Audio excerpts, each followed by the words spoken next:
ವರ್ಷಕ್ಕೊಂದ್ಸತಿ ಕರೆಸ್ತಾರೆ. ಹೋದವರಲ್ಲಿ ಬಂದಿದ್ದೆ ಸ್ವಾಮೀಜಿ ರಾಜ್ಯದಲ್ಲಿ ಮಳೆ ಇಲ್ಲ, ಸಂಪೂರ್ಣವಾಗಿ ಮಳೆ ಕಡಿಮೆ ಆಗಿದೆ. ಮನುಷ್ಯ ಎಷ್ಟು ತಪ್ಪು ಮಾಡಿದ್ರು ಆ ಭಗವಂತ ಕ್ಷಮಿಸ್ತಾನಂತೆ. ಮನುಷ್ಯ, ಪ್ರಾಣಿ, ಭೂಮಿ ಏನು ಮಾಡಿದ್ರು ಸೃಷ್ಟಿಕರ್ತ ಅವನೇ ಅಲ್ಲದೆ ಅವನು ಕ್ಷಮಿಸ್ತಾನಂತೆ. ಆದರೆ ಮನುಷ್ಯ ಮಾಡಿದ ಕರ್ಮಗಳು ಅವನು ಕ್ಷಮಿಸಲ್ವಂತೆ. ಭಗವಂತ ಕ್ಷಮಿಸಿದರೂ ಮನುಷ್ಯ ತಾನು ಮಾಡಿದ ಕರ್ಮಗಳನ್ನು ಅವೇ ಕ್ಷಮಿಸಲ್ಲ. ಹಾಗಾಗಿ ಮನುಷ್ಯನ ಕರ್ಮಬಾಧೆಗಳು ಹೆಚ್ಚಾದಾಗ ಇವೆಲ್ಲ ಸಾಮೂಹಿಕವಾಗಿ ಅನುಭವಿಸಲೇಬೇಕಾಗ್ತದೆ. ಹಾಗೆ ಮಳೆ, ಭೂಕಂಪಗಳು, ಅರ್ಥಕ್ವೇಕ್ಗಳು ಅಥಾವ್ರು ನಡೀತಾ ಇರ್ತವೆ. ಏನೂ ಆಗಲ್ಲ, ಬರುತ್ತೆ, ತಮಾಷೆ ಅಂತ ಬರುತ್ತೆ. ಮಳೆ ಏನು ತೊಂದರೆ ಇಲ್ಲ. ಈ ಬಾರಿ ಏನಾದರೂ ಇದೇ ಪರಿಸ್ಥಿತಿ ಮುಂದುವರಿಯುತ್ತೆ? ಇಲ್ಲ, ಚೆನ್ನಾಗಿ ತೊಂದರೆ ಏನಾಗಲ್ಲ. ಬರಗಾಲ ಛಾಯೆ ಅವಶ್ಯ ಇರ್ಬೋದು, ಅನುಕೂಲ ಆಗುತ್ತೆ. ಆ ಥರ ಹೇಳ್ಕೊಂಡು ಮಟ್ಟಕ್ಕೆ ಏನಿಲ್ಲ, ಚೆನ್ನಾಗಾಗುತ್ತೆ. ಮೊನ್ನೆ ವಸತಿ ಹೇಳಿದ್ವಲ್ಲ, ಬೆಳಗಾವಿನಲ್ಲಿ ಶ್ರಾವಣ ಮಧ್ಯಭಾಗದಲ್ಲಿ ಮಳೆ ಬರ್ತಾರೆ. ನೀವು ಉತ್ತರ ಕರ್ನಾಟಕದಲ್ಲಿ ಆಯಿತು, ಎಲ್ಲ ಕಡೆಗೆ ಆಯ್ತಲ್ಲ. ಈಗ ಅಮಾವಾಸ್ಯೆ ನಂತರ ಇಲ್ಲಿ ಬರುತ್ತೆ, ತೊಂದರೆ ಇಲ್ಲ. ಅಮಾವಾಸ್ಯೆ ನಂತರ ಈ ಕಡೆ ಈಗ ರಾಜಕೀಯದಲ್ಲಿ ಬೇರೆ ಬೇರೆ ರೀತಿಯ ಬೆಳವಣಿಗೆಗಳು ನಡೆದವು. ಮೈತ್ರಿಗಳು ಯಾವ್ಯಾವ ಪಕ್ಷಗಳು ಲೋಕಸಭಾ ಚುನಾವಣೆ ಪೂರ್ವದಲ್ಲಿ ರಾಜಕೀಯ ಬಗ್ಗೆ ಅದು ಬಂದಾಗ ಹೇಳೋದಂತ ಈಗೇನಾದ್ರು ಅವಶ್ಯಕತೆ ಇಲ್ಲ. ಇನ್ನೇನು ಬಂದೇ ಬಿಡುತ್ತಾ ಹೇಳೋದು ಇನ್ನೊಂದ್ಸತಿ ಗೊತ್ತಿಲ್ಲ ಅವಾಗ. ಅಲ್ಲ, ಇದೇ ಪರಿಸ್ಥಿತಿ ಕಂಟಿನ್ಯೂ ಆಗುತ್ತೋ ಲೋಕಸಭೆಯಲ್ಲಿ ಏನಾದರೂ ಬದಲಾವಣೆ ಕಾಣಬಹುದು? ಹೇಳ್ತೀನಿ ಆ ಕಾಲಕ್ಕೆ. ಈಗ ಬಿಜೆಪಿಯವರು JDS ಅವರು ಹೊಂದಾಣಿಕೆ ಮಾಡೋದು ನಮಗೇನು ಸಂಬಂಧ, ಅದ್ರ ಬಗ್ಗೆ ನಮಗೇನು ವಿಚಾರ ಅಂತ ಹೇಳಲೂಬಾರ್ದು. ದೇಶದ ಭವಿಷ್ಯ ಏನಾಗುತ್ತೆ? ದೇಶ ಹಿಂಗೆ ಹೋಗ್ತಾ ಹಿಂಗೆ ಹೋಗ್ತದೆ. ಸದ್ಯಕ್ಕೇನು ತೊಂದರೆ ಇಲ್ಲ. ಅನೇಕ ಆಪತ್ತುಗಳಿದ್ದಾವೆ. ಅದೇ ಬಂದೇ ಹೇಳಿದ ಭೂಕಂಪಗಳಾಗ್ತವೆ. ಮೊನ್ನೆ ಫಾರಿನ್ನ ಕಡೆ ಮಳೆ ಜಾಸ್ತಿ ಆಗ್ತದೆ. ಇನ್ನೂ ಉತ್ತರದಲ್ಲಿ ಮಳೆ ಅಂತ ಹೇಳಿದ್ರೆ ಹಾಗಾಗ್ತದೆ. ದೊಡ್ಡ ದೊಡ್ಡ ನಗರಗಳಿಗೆ ಆಪತ್ತಿದೆ, ತೊಂದರೆಗಳಿದ್ದಾವೆ. ಭೂಕಂಪಗಳಾಗಂಥದ್ದು, ಹಾಹಾಕಾರಗಳಾಗ್ತದೆ. ರಾಜಕೀಯದ ಅಸ್ಥಿರತೆ ಉಂಟಾಗ್ತದೆ. ಅವರಿರೋದೇ ಪ್ರಾಕೃತಿಕವಾಗಿ ದೋಷಗಳು ಇರ್ತದೆ. ರಾಜಕೀಯ ಅಸ್ಥಿರತೆ ಅಂದ್ರೆ ಅದನ್ನು ಸ್ವಲ್ಪ ಬಿಡಿಸಿ ಹೇಳಿದ್ರೆ ಹೆಂಗಿರುತ್ತೆ? ನೀವೇ ನೋಡುವಂತೆ ನಿಮಗೆ ಗೊತ್ತಾಗುತ್ತೆ. ಯಾವ ರೀತಿ ರಾಷ್ಟ್ರ ರಾಜಕೀಯದಲ್ಲಿ ಅಸ್ಥಿರತೆ ಉಂಟಂತ? ಎರಡರಲ್ಲಿ ಇದೆ. ರಾಜ್ಯ ಎರಡರಲ್ಲೂ ಅಸ್ಥಿರತೆ ಕಾಣುತ್ತೆ. ಎಲ್ಲ ಕಡೆ ಈ ಧರ್ಮದ ವಿಚಾರ ಸಾಕಷ್ಟು ಚರ್ಚೆಗೆ ಆಗ್ತಿದೆ. ಆದರೆ ಸನಾತನ ಧರ್ಮ ವಿಚಾರವಾಗಿ ಚರ್ಚೆ ಆಗ್ತದೆ. ಅವರವ್ರ ಧರ್ಮ ಅವ್ರಿಗೆ ದೊಡ್ಡದು.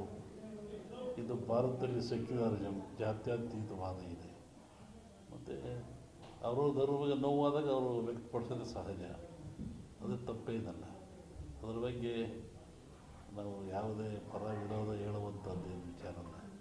ಒಂದು ಸಲವನ್ನು ಎಲ್ಲ ದೇಶಕ್ಕೂ, ಎಲ್ಲ ಮನೆತನಕ್ಕೂ, ಎಲ್ಲ ಜನಕ್ಕೂ ತನ್ನದೇ ಆದ ಧರ್ಮ, ನೀತಿ, ಪರಂಪರೆ ರೂಢಿ ಇರ್ತಾರೆ.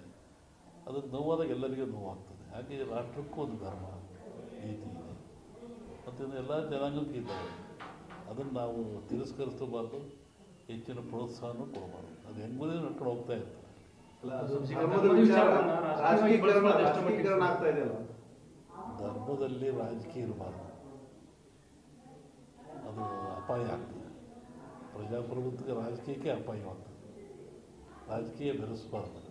ಇಲ್ಲಪ್ಪ, ಈಗ ಧರ್ಮದ ಮೇಲೆ ಓಟ್ ಕೇಳಿ ಅಧಿಕಾರಕ್ಕೆ ಬಂದಂಥ ಪರಿಸ್ಥಿತಿ ಸೃಷ್ಟಿಯಾಗ್ಯದ ದೇಶದೊಳಗೆ. ಧರ್ಮಾಧಾರಿತ ರಾಜಕಾರಣ ನಡೆದು ಅದು ಅವರಿಗೆ ಸಂಬಂಧಪಟ್ಟದ್ದು. ಅಲ್ಲ, ನೀವು ಹೇಳಿದ್ರಲ್ಲಪ್ಪ ಈಗ ಧರ್ಮ ರಾಜಕೀಯ ಬೆರಿಬಾರ್ದು ಅಂತ ಹೇಳಿದ್ರಲ್ಲ. ಆದ್ರೆ ನಾವು ಒಂದು ಜನರ ನಡುವಲ್ಲ ದ್ವೇಷ ಬಿತ್ತಿ ಓಟು ಬೆಳ್ಕೊಳ್ಳುವಂಥ ಪರಿಸ್ಥಿತಿ ನಿರ್ಮಾಣ ಆಗ್ಯದ. ಏನಿಲ್ಲ, ಸತ್ತ ಗೆದ್ದನ ಸೋತ. ಒಂದು ಎಲೆಕ್ಷನ್ ಅಂದರೆ ಒಂದು 50-60 ಕೋಟಿ ಬೇಕು. ಮತ್ತು ಹೆಂಗೆ ನೈಜ ರಾಜಕಾರಣ ನಾವು ಅಪೇಕ್ಷೆ ಪಡ್ತೇನೆ. 20 ದಿವಸ ಹಿಂದೆ ನಾನು ಧಾರವಾಡದಲ್ಲಿ ಹೇಳಿದ್ದೆ.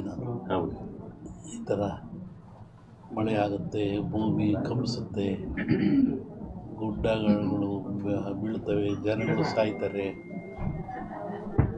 ರೋಗ ರುಜಿನಗಳು ಹೆಚ್ಚಾಗ್ತವೆ.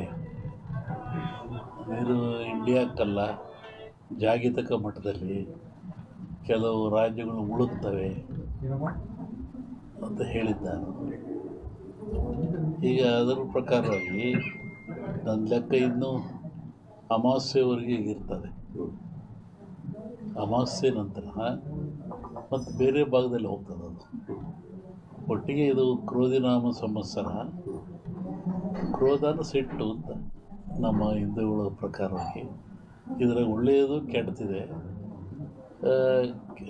ಒಳ್ಳೆಯದಕ್ಕಿಂತ ಕೆಟ್ಟದೇ ಜಾಸ್ತಿ ಪ್ರಾಕೃತಿಕವಾಗಿ. ಹಾಗಾಗಿ ಪ್ರಾಕೃತಿಕ ದೋಷ ಇದು ಮುಂದುವರಿಯುತ್ತೆ.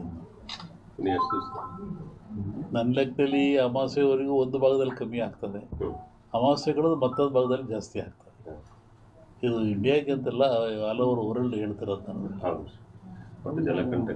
ಹೇಳಿದ್ನಲ್ಲ, ಜಲಕಂಟಕ ಇದೆ, ಎಲ್ಲ ಡ್ಯಾಮ್ಗಳು ತುಂಬ್ತವೆ ಅಂತ ಹೇಳಿದ್ದೆ ನಾನು. ಇದೆಲ್ಲ ನಡೆದಲ್ಲಿ ಹೇಳಿದ 20 ದಿವಸ ಧಾರವಾಡದಲ್ಲಿ ಹೇಳಿದ್ದು ನಾನು. ಇದು ನಡೆದಿರೋದೆಲ್ಲ ಮುಂದೆಲ್ಲ ಅದೇ ಅನಿಷ್ಟ ಜಾಸ್ತಿ. ಆಮೇಲೆ ಕರ್ನಾಟಕ ಪೊಲಿಟಿಕ್ಸು. ಒಬ್ಬ ಸನ್ಯಾಸಿ ತಪಸ್ಸಿ ಕೂತಿದ್ದಂತೆ. ಒಬ್ಬ ಬೇಡ ಒಂದು ಜಿಂಕೆ ಉಡಿಸ್ಕೊಂಬಂದಂತೆ ಕೊಲ್ಲಕ್ಕೆ ಅಂತ. ಅವನ ಮುಂದೆ ಹೋಯ್ತಂಥದ್ದು ಜಿಂಕೆ. ಅವನು ಬೇಡ ಬಂದ, ಏನು ಸ್ವಾಮಿ ಇಲ್ಲಿ ಜಿಂಕೆ ಓತಾ ಅಂತ ಕೇಳ್ದ.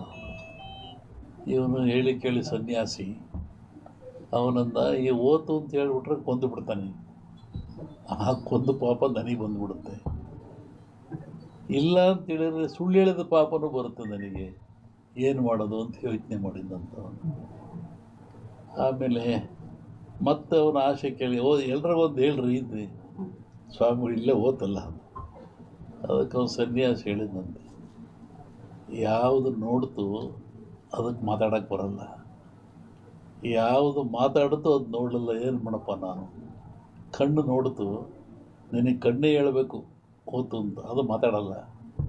ಆದರೆ ನ್ಯಾಲಿಗೆ ಮಾತಾಡುತ್ತೆ, ಅದು ನೋಡಲಿಲ್ಲ, ನಾನೇನು ಮಾಡೋಣ ಅಂತ.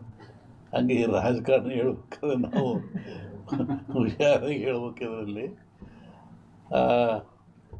ಇನ್ನೂ ಒಂದು ಹೇಳಿದ್ದು ನಾನು 20 ಹಿಂದೆ, ಮಹಾಭಾರತದ ಸನ್ನಿವೇಶ ತಗೊಂಡು ವೀರನಾಗಿರ್ತಕ್ಕಂಥ ಅಭಿಮನ್ಯುವನ್ನು ಕಾರಣ ಎಲ್ಲ ಸೇರಿ ಆ ಬಿಲ್ಲಿನ ದಾನವನ್ನು ಕಟ್ಟು ಮಾಡಿ ಅವನು ಮೋಸದಲ್ಲಿ ಕೊಲ್ತಾರೆ ಅಂತ.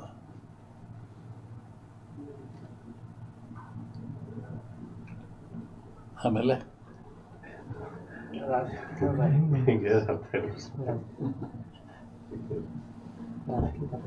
ಸಂಸತ್ನಲ್ಲಿ ಅದನ್ನ ಅಂದಾರಲ್ಲ, ರಾಹುಲ್ ಗಾಂಧಿ ಅದನ್ನ ಅಂದಾರಲ್ಲ ಸಂಸತ್ನಲ್ಲಿ. ರಾಷ್ಟ್ರ ರಾಜಕಾರಣದ ಬಗ್ಗೆ ಹೇಳೋದಾದ್ರೆ ಅಲ್ಲೂ ಮಹಾಭಾರತದಲ್ಲಿ ಕೃಷ್ಣ ಯುದ್ಧ ಅಂತ ಭೀಮಿಗೆದ್ದ, ದುರ್ಯೋಧನ